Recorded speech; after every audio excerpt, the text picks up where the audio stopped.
soy Joaquín. Yo Emilia. Yo Nara. Y yo Cielito. Y hoy vamos a presentar nuestra maqueta sobre la mitosis y la meiosis. Cada uno trabajó una fase distinta. Yo hice la profase. Yo la metafase. Yo la anafase. Y yo la telofase. Nuestra maqueta la hicimos usando materiales reciclados como papel, cartulina, cartón y también madera. Todo lo utilizamos para construir las bases, las membranas y las estructuras celulares. Además, para representar las células usamos una masa comestible que preparamos nosotros mismos. Está hecha con leche en polvo, leche condensada y colorante. Esto nos permitió modelar las células y los cromosomas de forma clara y vistosa. Gracias a estos materiales pudimos mostrar cada fase de manera ordenada y fácil de entender. Ahora explico la profase de mitosis. En la profase de la mitosis, el núcleo empieza a desaparecer y los cromosomas se hacen visibles. Los cromosomas se duplicaron antes, así que ahora cada uno está formado por dos cromatídas hermanas. Los centriolos se mueven hacia los polos opuestos de la célula y empiezan a formar el uso mitótico.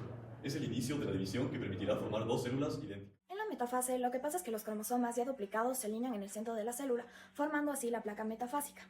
De ahí, los microtúbulos del uso mitótico se unen al cinetocoros de cada cromátide hermana y la célula verifica que todos los cromosomas estén bien alineados y sujetos para así poder separarlos correctamente en la siguiente fase. Bueno, ahora les hablaré sobre la anafase. En esta fase de la mitosis ocurre la separación directa de las cromatías hermanas. Cada cromatida se divide exactamente por el centrómero y se desplaza a los polos opuestos. Lo importante aquí es que la separación es perfectamente simétrica y controlada, porque la mitosis busca repartir cada cromatida de manera idéntica. En comparación con la meiosis, esta anafase no altera el número de cromosomas ni mezcla información genética, pues simplemente divide cada cromosoma en dos cromátidas para mantener uniformidad de ambas células hijas. Ahora en la telofase, los cromosomas ya llegaron a los polos de la membrana nuclear.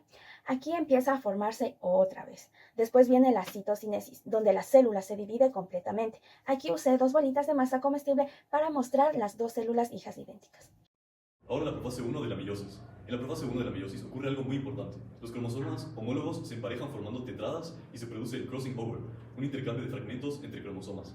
Esto mezcla la información genética, el núcleo desaparece y el uso mitótico comienza a formarse. Es la fase más larga y clave para la variabilidad genética. Profase 2, meiosis. En la profase 2, las dos células que se formaron antes se preparan nuevamente para dividirse, el núcleo vuelve a desaparecer y los cromosomas, que aún están formados por dos cromatías hermanas, se hacen visibles. Se forma otro uso mitótico. A diferencia de la profase 1, aquí no hay emparejamiento de homólogos ni crossing over. Bueno, en la metafase 1, lo que pasa es que los pares de cromosomas homólogos, uno de mamá y uno de papá, se alinean juntos por pares en el centro de la célula, formando así la placa metafásica. Cada homólogo se une a microtúbulos provenientes de polos opuestos, y aquí es donde ocurre la distribución al azar, que aumenta la diversidad genética. En la metafase 2, los cromosomas ya no están por pares, solo uno de cada tipo, o sea, cada cromosoma con sus dos cromátidas hermanas, y se alinea en el centro de la célula, igual que en la mitosis. Y las cromátides hermanas se conectan a los microtúbulos desde polos opuestos para separarse en la siguiente fase. En la fase 1 de la meiosis ocurre una separación diferente a la de la mitosis. En esta fase no se dividen las cromatías, sino que se separan los pares homólogos completos, y cada homólogo viaja hacia un polo distinto. A diferencia de la anafase mitótica, aquí el centrómero no se divide, los cromosomas permanecen dobles mientras se mueven. En esta separación es propia de la fase, y se reduce el número cromosómico y además se reparten combinaciones distintas de alelos según cómo se orienten los homólogos. Por eso, en esta fase es donde realmente empieza la variabilidad genética, la cual es característica de la meiosis. En la fase 2 sí ocurre la separación de cromatías hermanas, al igual que en la mitosis, pero esta fase cambia completamente de contexto.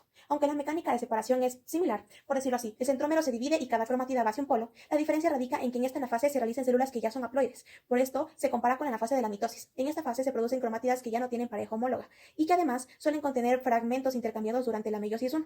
En otras palabras, la mitosis separa cromátidas idénticas, mientras que en la meiosis 2 se separan cromátidas que ya vienen modificadas y que forman parte de un proceso que termina creando cuatro células distintas. Bien, ahora les voy a explicar la telofase 1.